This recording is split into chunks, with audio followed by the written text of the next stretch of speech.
이 투자에서 콜센터 확진자 8명 역시 그 미치의 관련 확진자를 좀 포함을 했고요. 그다음에 서울에서는 총 56명, 경기 24명, 인천 9명, 충남 2명, 강원 2명입니다. 그리고 이제 양천구 탁구장 관련 확진자가 지금 총 54명인데요. 일단 탁구장 관련자가 28명, 그리고 이 탁구장에 있던 사람이 용인시 큰나무교회에 예배를 본 사실이 확인됐는데 그곳에서 이제 또 어느 정도 확진돼서 총 26명입니다. 그리고 인천 계양구 일가족 관련 확진자가 근무했던 인천 남구 주한 해피타운 요양원에서 포트 격리 중이던 입소자가 1명 또 추가로 확진이 됐습니다. 그래서 이곳에는 총 16명이 누적 확진이 됐고요. 그리고 지금 현재 그 북부 안보지원사령부에서 4명이 들어서 총 5명이 확진이 됐는데 여기는 감염 경로는 아직 명확하지 않고 지금 현재 확진자 오늘 아까 말씀하셨던 숫자에 포함되지 않고요. 내일 0시 기준에 이 사람들이 포함될 것으로 보입니다. 여기 성남에 있는 방문 판매 업체에서도 확진자가 나왔는데 이 위치회의와 연결고리가 있다고요? 성남 방문 판매 업체에서 지금까지 확진 판정받은 사람 8명입니다. 이제 판매원도 있고 또 가족도 있는데요. 연결고리가 확인된 겁니다. 저 강동구 28번 환자가 이제 관악구에 있는 또 리치웨이에 틀렸거든요. 그런데 이제 그 후에 이 성남에 있는 이 방문 판매 업체의 지인을 만나기 위해서 2번 방문했습니다. 그 과정에서 결국 이 성남에도 이제 확진자가 나오게 됩니다. 그리고 학생들이 있는 학교와 학원에서 확진자가 나오지 않고 매 순간 노심초사인데 서울에 있는 유명 입시 학원에서 확진자가 나왔습니다. 수강생과 강사들에 대해서 진단검사를 하고 있다고요? 네, 맞습니다. 서울 송파구 쪽에 5층 규모의 입시 전문 학원입니다. 상당히 큰 학원으로 보입니다. 이 학원 같은 경우는 학원 끝나고 또 학생들이 자율 야간 학습까지 하기 때문에 장기간 학원에 머무는 시간이 많다고 이야기합니다. 그런 학원에서요, 급식실입니다. 아마 학원이 좋다 보니까 급식 제공하는 그 급식실이 따로 있는 것 같습니다. 그 급식실에 근무하고 있는 직원 한 사람이 확진된 게 밝혀졌어요. 근데 이제 이 직원 같은 경우는 그 목동에 있는 양천구 목동에 있는 탁구장 지난달 말에 탁구장을 다녀온 걸로 지금 밝혀졌고요. 그리고 이제 본인이 증상이 어느 정도 발현됐던 것 같아요. 그럼에도 불구하고 열흘 가까이 그런 검사를 받지 아니하고 이 학원에 나와서 일을 했던 걸로 보여집니다. 그러다 보니까 지금 그 송파구청에서는 학원을 폐쇄하고요. 그 학교 학생이라든지 강사라든지 직원들 약 451명 정도 됩니다. 그 사람들을 상대로 전수조사를 진단검사를 실시하고 있습니다. 이렇게 수도권에서 작은 규모로 집단 감염이 계속해서 일어나고 있습니다. 그렇다면 방역 당국은 또 우리는 어떻게 대처를 해야 하는지 전문가의 얘기 들어보겠습니다. 지금 환자가 발견이 되면 감염 원을 끝까지 찾아내는 역학조사는 못하고 있거든요. 그러니까 그 감염원이 계속 어딘가 남아있을 수 있는 거죠. 누구가 감염되어 있는지 아닌지 자체를 모르기 때문에 가능한 사람들과의 접촉을 덜 하는 그런 방법이 개인적으로 할 수 있는 노력이겠고, 환자나 환자 접촉자 숫자가 지금 방역당국에서 역학조사를 하고 검사할 수 있는 수치를 넘어서게 되면 환자 발생은 폭발적으로 일어나는 그런 사태가 나타날 수 있기 때문에 사회적 거리 두기로 넘어가야 되느냐에 있어서 시점을 놓치게 되면 굉장히 심각한 문제가 발생할 수 있기 때문에 방역 당국이 판단을 굉장히 잘 해야 돼요. 그러니까 개인은 접촉을 최소화하고 방역 당국은 사회적 거리 두기로 혹시 바꿔야 하는 이런 판단을 이런 판단 내리는 부분에 대해서 고민을 해봐야 하는 시점이다라고 전문가의 얘기가 있습니다. 참고하니까요. 고민을 하고 있는 상황이에요. 지금 중국에서도. 하지만 지금 이게 쉽지가 않은 게 당연히 지금 사회적 거리두기를 좀 느슨해지긴 했습니다만 사회적 거리두기가 되면 다시 기업 활동도 위축되고 일반 영업 활동도 위축되고 이 국민들의 생활고하고도 연결이 되기 때문에 일단 중수본 입장에서는 지금처럼 N차 감염, N차 집단 감염 이렇게 방역이 어려워진 상황이긴 하지만 이게 좀 긍정적인 면, 그러니까 방역 면에서는 긍정적인 면이 분명히 있지만 또 사회적 병이 굉장히 많이 돌아가는 부분인 만큼 한 일주일 정도 조금 더 추이를 지켜보고 안 되겠다 싶으면 다시 사회적 거리 두기를 하는 방안까지도 고려하고 있다고 발표한 상황입니다. 네, 책임감과 경각심 다시 한번 강조해 봅니다. 다음 사건으로 넘어가겠습니다.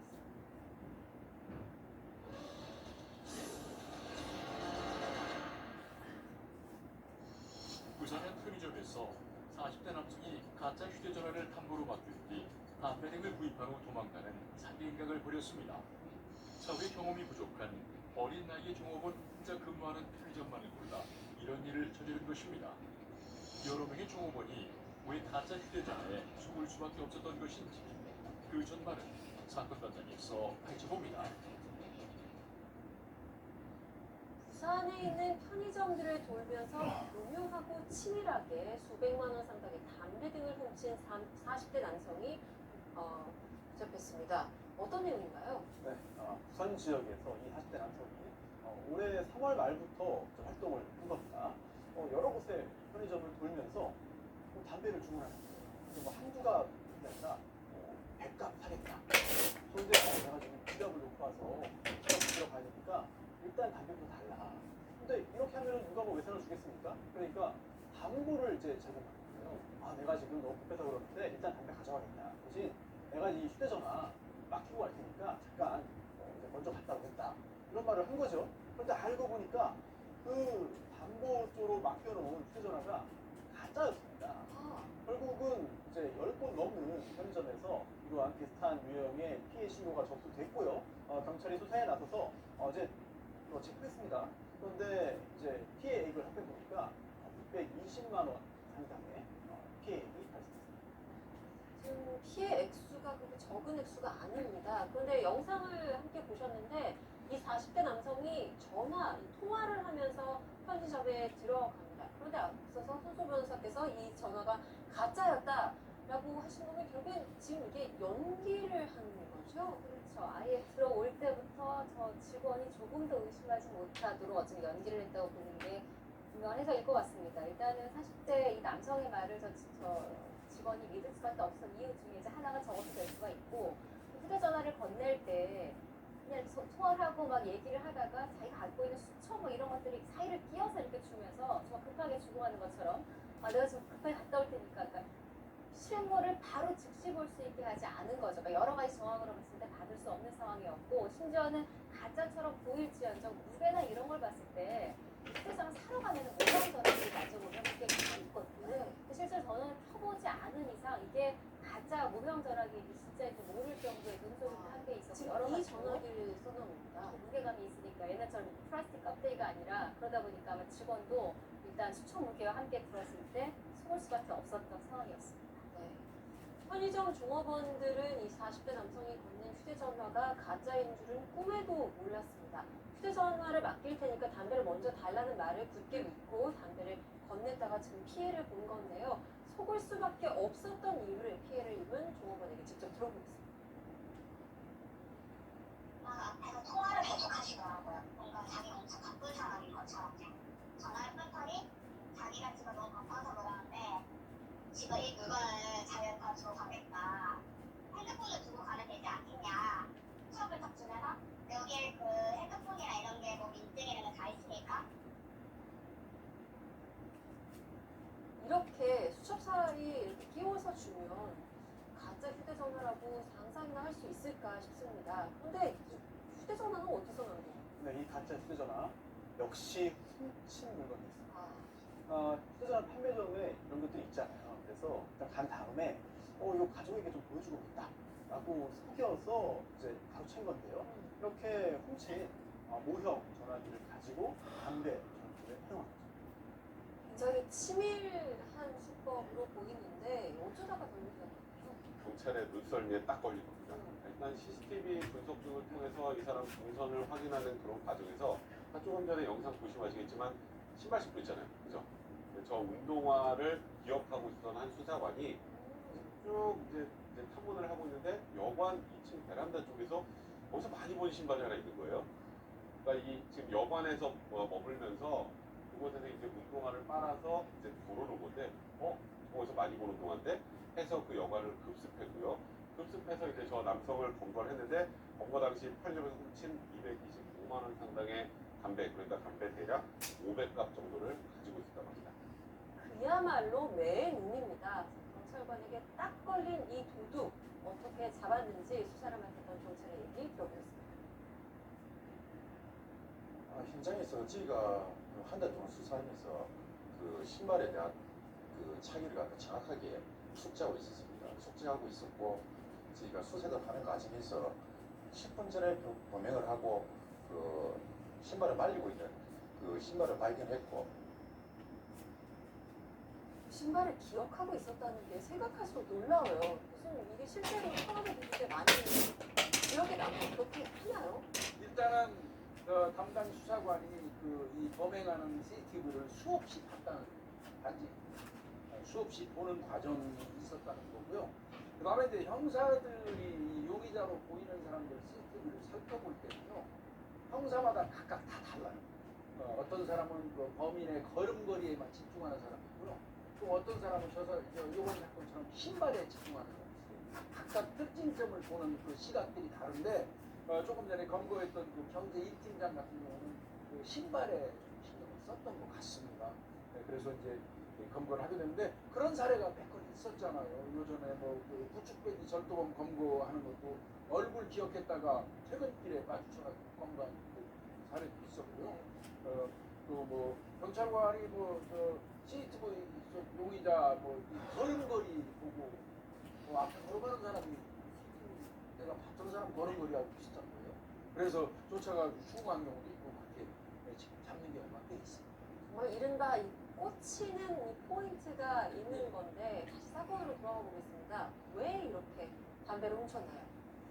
범행 동기에 대해서 본인이 이렇게 자백을 했습니다. 이걸 되팔아서 세월기에 썼다. 그 제값을 한 것도 아니고 싸게 되팔다 보니까 팔기가 조금 쉬웠다. 그래서 담배를 주로 대상으로 했다라는 이야기고, 문제는 이제 이 사람이 이게 첫 범죄가 아니었고, 지난 3월 30일에 이제 올해 첫 범행이 발생이 됐는데 알고 보니까 이 사람이 전과자였습니다. 이때 지난 첫 범행이 제가 3월 30일이라고 말씀드렸는데 이게 교도소 구역을 마치고 출소한 지 일주일 만에 이 범행을 벌인 것이고, 이후에 이런 범행을 계속 했었는데 최근 10년간의 전국을 돌면서 비슷한 수법으로 계속 이런 범행을 여러 차례 걸쳐서 이걸로 실형을 선고받고 구역하고 이걸 계속 반복하던 사람이 나오자마자 일주일 만에 또 같은 범죄를 저질렀습니다. 근데 저는 일단 이 수법으로 일단은 감옥에 갔다면 예. 같은 수법을 사용할까 싶은데 예. 이 심리는 뭘까요? 아니죠. 이 사람 입장에서는 특화된 거죠. 해보니까 됐거든요. 물론 요번에 피해자가 한 10집 정도 되겠지만 이 사람이 시도한 거는 그거보다 10배 이상 많을 수도 있어요. 다른 마트 슈퍼도 가가지고 이와 동일한 방법으로 사진 치려고 했을 수도 있어요. 그렇지만 이제 그런 경우는 안 들어줬기 때문에 실패한 거고요. 무작위로 많이 하다가 이제 결국 피해자가 발생한 건데 나름대로는 또 이 교도소를 들락거리다 보니까 알게 된 게 있어요. 어떤 경우가 좀 잘 먹혔냐? 사회 경험이 부족한 비교적 어린 그 여성 알바생이 있는 곳에서는 이게 잘 먹히다는 걸 알고 있었던 거예요. 그래서 그런 쪽만 집중적으로. 그럼 결국에는 출소하고 나서 다시 일주일 만에 감옥에 가게 된 이 남성 얼마만큼 처벌을 또 받게 될지 지켜보겠습니다. 다음 사건.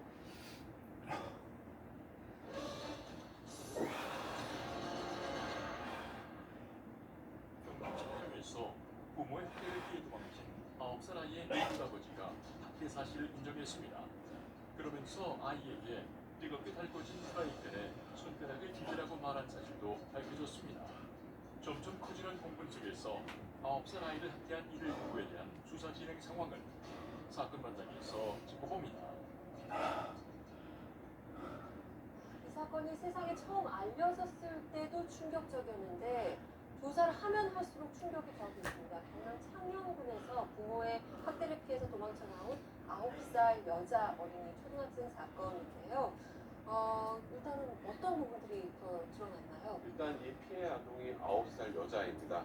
정말 때릴 때라고는 볼 수 없는 정말 그런 아이가 머리에 얼굴엔 멍이 들고 손가락은 물에 좀 지져져서 화상을 입고 걸어가는 것을 이제 한 주민이 발견을 했죠. 그래서 아까 조금 전에 영상 나왔던 것처럼 슈퍼 같은 데서 먹을 것도 좀 사주고 그랬었는데 이제 딱 보니까 아이 상태가 정상이 아니잖아요. 멍 들어있고 손가락은 이렇고 그러니까 도대체 아버지가 저기 손가락을 왜 지졌어? 그랬더니 이 아동의 말이 정말 기가 막힙니다. 가족이 될 기회를 주겠으니 지문을 없애라. 그래서 이렇게 했다고 합니다. 이게 무슨 말이죠? 가족이 될 기회를 주겠다. 그러니까 지문을 없애라. 무슨 의미일까요? 그거는 제가 볼 때 터무니없는 이야기 같고요. 이제 본인은 그 경찰에서 그렇게 얘기했어요. 처음에는 이 달궈진 그 프라이팬에 손을 지져가지고 지문을 없앴잖아요. 그거 관련돼서 부인하다가 급기야 이제 이 경찰의 추궁에 대해서 인정을 했어요. 그 인정을 하면서 이제 뭐라고 얘기했냐면 아이가 자꾸 집을 나간다고 얘기를 하더라. 그래서 너 집 나가려면 지문 있으면 집 나가서 다른 사람들한테 발견돼서 다시 집으로 돌아올 수 있으니까 아예 안 돌아오려면 집에 안 돌아오려면 아예 저 집을 없애고 나가라. 그렇게 얘기하면서 그 손을 이른바 지졌다는 그 얘기를 했습니다. 이 아이가 어린이가 9살이잖아요. 그러면 어느 정도 판단력이 생기는 시기인데 아버지가 이렇게 얘기를 했다. 그리고 이렇게 나갈 거면 지문을 없애고 나가라 라고 얘기를 했으면 이 아이가 받았을 충격도 컸을 것 같은데요. 그거는 엄청나도 이 아이가 느꼈을 어떤 충격 같은 이런 건데, 근데 이제 이 아이는 굉장히 이제 분리불안이라든지 어떤 그런 부분에서 시달렸을 가능성이 많이 높습니다. 집에서 떠나거나 오히려 나간다는 거를 아이가 얘기했다기보다는요, 집에서 쫓겨나갈까봐 두려워하는 아이였을 가능성이 저는 더 훨씬 높다고 보거든요. 그 이유가 뭐냐면요, 이 어려서부터 어머니하고 떨어져가지고 친척집을 전전하면서 아이가 살아왔어요. 그러다가 이제 이 엄마가 이 남성하고 의붓아버지하고 약 4년 전에 이제 결혼하면서 이 집에 와서 살기 시작을 했거든요. 그랬기 때문에 저 남성이 말하는 것처럼 아이가 능동적으로 집 나간다고 해서 짐을 없애고 나가라고 했다는 말은 제가 볼 때는 거짓일 가능성이 많고요. 오히려 이 다치거나 한 거는 전부 학대의 어떤 그 결과이라고 생각합니다. 지금부터 언제부터 학대가 시작이 된 건지, 학대 정황이 언제부터 드러나게 된 건지도 살펴보겠습니다. 지난달 29일인데요. 혹시 이런 부분들을 숨겼을 가능성도 있지 않을까요? 이 가족이 지금 창녕에서 벌어진 일이잖아요. 이게 올 1월에 창녕으로 이사를 온 거고 그 전까지는 거제에 살았다 그래요. 일단 경남도 교육청 관계자는 일부 언론에서 이 아이가 2년 전부터 학대를 당했다 이런 보도가 나가곤 있습니다만 자기네들이 볼 때 그러니까 그 당시에 거제에 살 때에는 학대가 이루어지지 않았을 수도 있다라고 이제 밝힌 겁니다. 책임의 소지 때문에 여러 가지 해석이 있을 수는 있겠습니다만 이렇게 경남도에서 말하는 이유는 그 당시에는 밝은 모습으로 이 아이가 생활을 했고 학대 정황도 없었다라는 게 이제 이사 오기 전 거제의 이제 교육청 관계자들의 이야기고, 일단 경찰은 언제부터 학대를 당했느냐를 조사하고 있는데 학교 측에 학교 좀 관리가 부실한 건 아니냐 학교 책임의 이야기도 나오고 있어요. 근데 온라인 수업에 일단은 로그인을 한 것으로 드러났는데 이 학교 같은 경우에는 대면에서 수업을 하는 게 아니라 EBS 강의 자료를 틀어주는 거였기 때문에 아이의 얼굴이 보이지 않아도 로그인을 했으면 일단 아이가 있다라고 인정했을 수가 있고요. 또 한 가지는 무슨 학업이나 뭐나 이게 필요한 호랑이를 가지고 담임교사가 직접 이 아이 집에 3차례나 방문을 했다고 합니다. 그럼에도 불구하고 이걸 알아차리지 못한 이유는 일단 친모가 문을 열어줬고 지금 상황이 또 코로나19 상황이잖아요. 친모가 담임교사가 이제 아이를 만나서 이거 좀 줘야겠습니다라고 하니까 친모가 교사한테 이렇게 말하는 거예요. 지금 집에 갓 태어나서 100일 이제 막 넘은 갓난아기가 있는데 코로나19 감염 우려가 있다. 그러니까 만나지 말고 문 앞에다가 학용품 같은 거 두고 가라. 그러니까 교사 입장에서는 갓 태어난 아기가 있다 그러고 코로나19 이야기하니까 문 앞에 두고 간 거예요. 3번이나 방문을 했음에도 이 아이가 학대를 당하거나 이런 일이 발생한 걸 학교 측도 몰랐다고 합니다. 그러니까 담임 선생님이 가정 방문을 했는데도 아이를 못 만나는 거잖아요. 이거를 친어머니가 막았다, 의도적으로 막았다. 왜냐, 학대 사실을 숨기기 위해서 이렇게 해석이 될 수 있을까요? 그 부분도 따져볼 필요가 있을 것 같은데요. 일단은 이제 문제는 친모의 어떤 정신 건강 상태가 있어요. 이 친모 같은 경우는 거제 살 때 그 신경정신과에서 3년 전부터 치료를 받았다고 하고요. 그러니까 분명히 어떤 정신적인 치료를 받은 건 명백한 것 같습니다. 다만 최근 1년간 약을 먹지 않았다는 게 확인이 됐거든요. 그렇다면 이거는 좀 호전이 됐다는 뜻이 아닐까 싶어요. 그 이후에 이와 같은 일이 생겼다면 친모 문제 있는 거죠. 이 경우. 또 이 남성 의붓아버지 학대를 한 아버지 같은 경우, 의붓아버지 같은 경우도 그런 얘기를 해요. 아내가 3, 4년 전부터 이 조현병 약을 먹었었는데 아내가 아이를 컨트롤하면서 이제 자기 마음대로 못하고 그러면 아내가 흥분해가지고 난리가 난다는 거예요. 그래서 그런 경우에 아이가 흥분해서 아이를 진짜 속된 말 죽일지도 모르겠다. 그런 두려움이 들어서 자기가 아내를 위해서 대신 체벌을 해왔다. 이렇게 얘기를 하는데 글쎄요, 이게 납득이 가는 설명이 모르겠습니다. 체벌이라는 단어를 좀 주의 깊게 봐야 될 것 같은데요. 아내 때문에 아이에게 이렇게 했다라는 거네요. 일반적인 기준으로 볼 때, 또 법적으로 볼 때 학대로 해석되지만 이런 가해자들의 요원을 보면 뭐 교육, 체벌, 훈육 이렇게 문제 없는 식으로 이제 좀 포도하는 경우가 있거든요. 이 사례 역시 마찬가지인 것 같습니다. 특히 이거는 교육을 시킨 것이다. 아니 딸을 내 친자식처럼 생각했기 때문에 공부를 열심히 하도록 잘 배우도록 하기 위해서 노력한 것인데 이런 노력한 것이라는 그런 핑계를 대고 있는 것이죠. 하지만 아무리 그렇게 주장한다 하더라도 법적인 평가가 과연 그렇게 될지는. 그리고 이 사건과 함께 또 많은 사람들이 분노했던 사건이죠. 여행 가방에 갇혀서 결국 숨을 거둔 9살 남자 어린이의 얘기입니다. 이 의붓 어머니가 오늘 오전에 검찰에 송치가 됐는데요. 혐의를 좀 정리해 볼까요? 네, 기소 의견으로 검찰에 송치됐습니다. 어제 경찰 단계에서 적용한 죄를 보면요, 살해죄는 아닙니다. 즉 고의적으로 살해한 것이라고 경찰이 판단하지는 못했어요.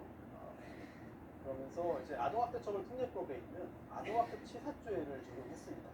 즉 사망의 결과 발생한 것으로 동일합니다. 하지만 애초에 살해하기 위한 고의로 가방 속에 들어가게 한 다음에 가둬놓은 것인지, 아니면 그럴 정도의 생각은 아니었는데 단순 학대의 고의가 있었는데 나중에 그 결과로 사망한 것에 불과한 것인지에 따라서 살인죄와 이 아동학대 치사죄가 구분되는데요.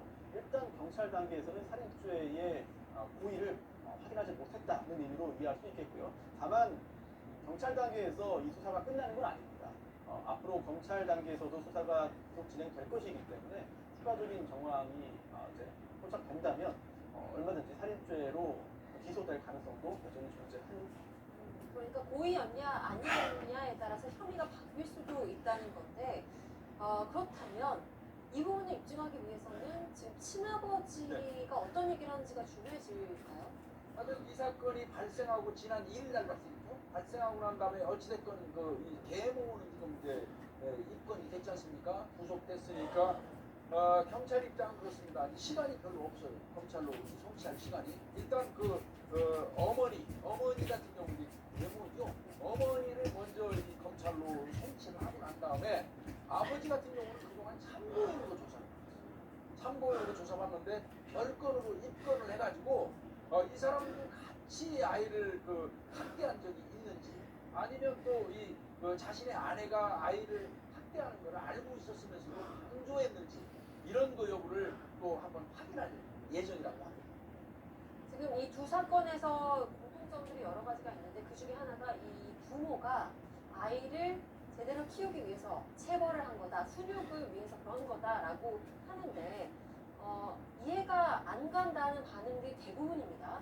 이런 변명을 못하게 아예 기준을 좀 명확하게 해야 된다, 이런 목소리가 있어요. 일단 우리 민법 915조에 부모님은 이제 아이들에게 이제 어느 정도 필요한 징계를 할 수 있다고 되어 있습니다. 저 징계권이라는 의미가 뭐냐면 우리가 상식적으로 생각할 때 부모가 아이들 잘 되라고 기본적인 훈육의 목적으로 사회통념상 일반인의 상식적으로 허용되는 범위에서만 징계권이라는 게 존재를 하는 건데, 이 민법 제 915조 이거 아동학대 사건 법정에서 항상 나옵니다.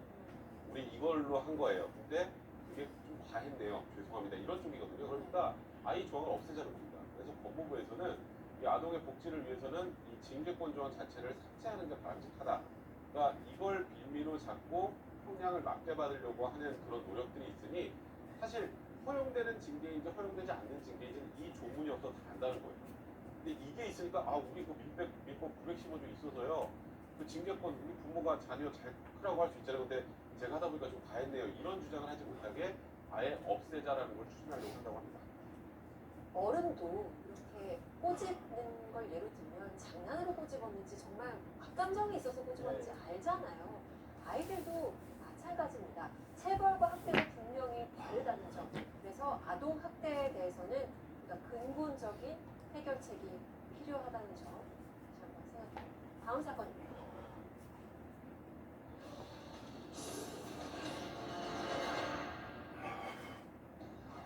아동이 태어난 즉시 출생을 등록할 수 있는 권리를 기본권으로 인정한 대법원의 첫 판단이 나왔습니다.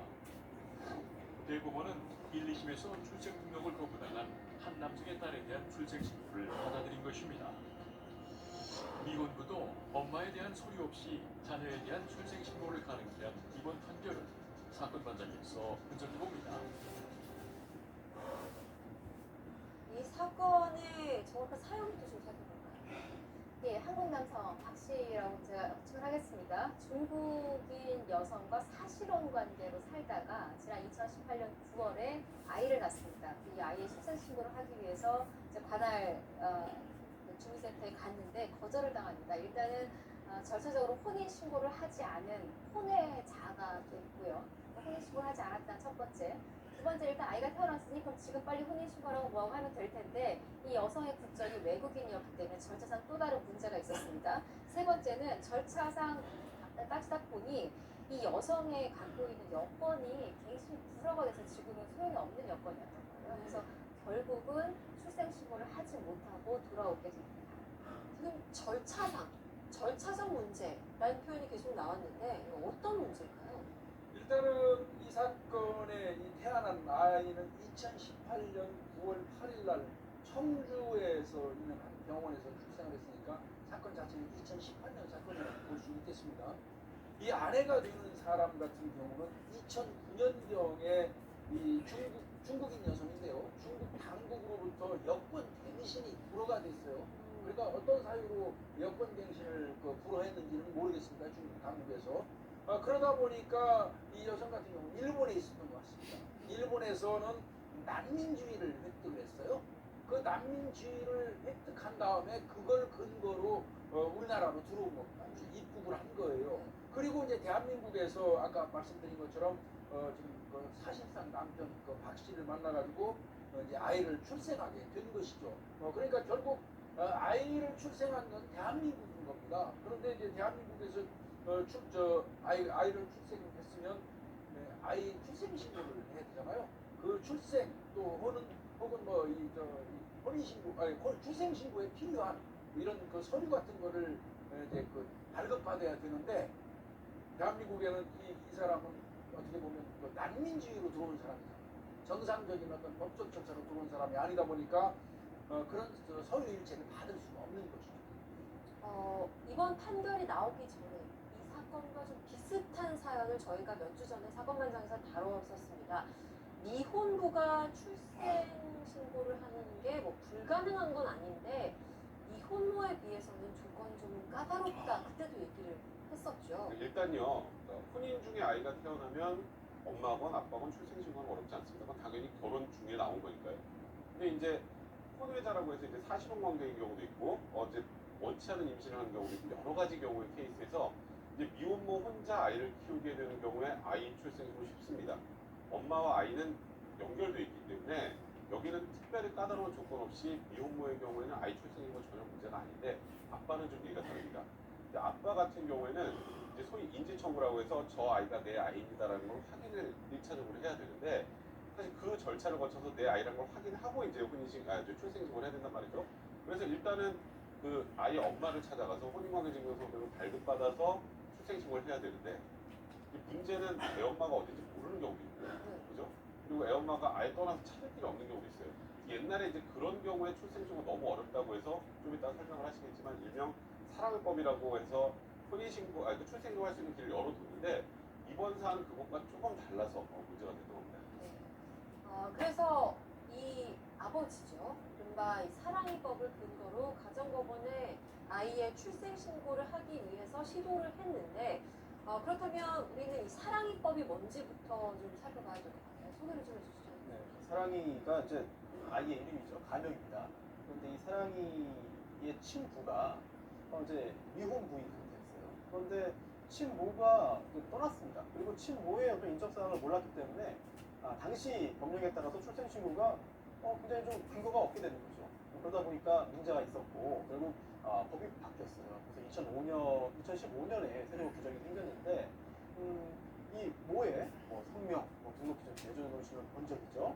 주민등록번호 등을 알 수 없는 경우에는 이 아버지의 부의 어떤 이 등록 기준지 또는 주소지 관할하는 법원의 확인을 받아서 이렇게 친생자 출생 신고에 의한 인지를 할 수 있도록 하는 규정이 2015년에 새로 도입됐습니다. 그러니까 도입된 지 5년이 된 이 사랑의 법인데 실효성이 그게 그렇게 크지는 않았나 봐요. 5년 동안 이게 실효를 거둔 게 13%가 실효성이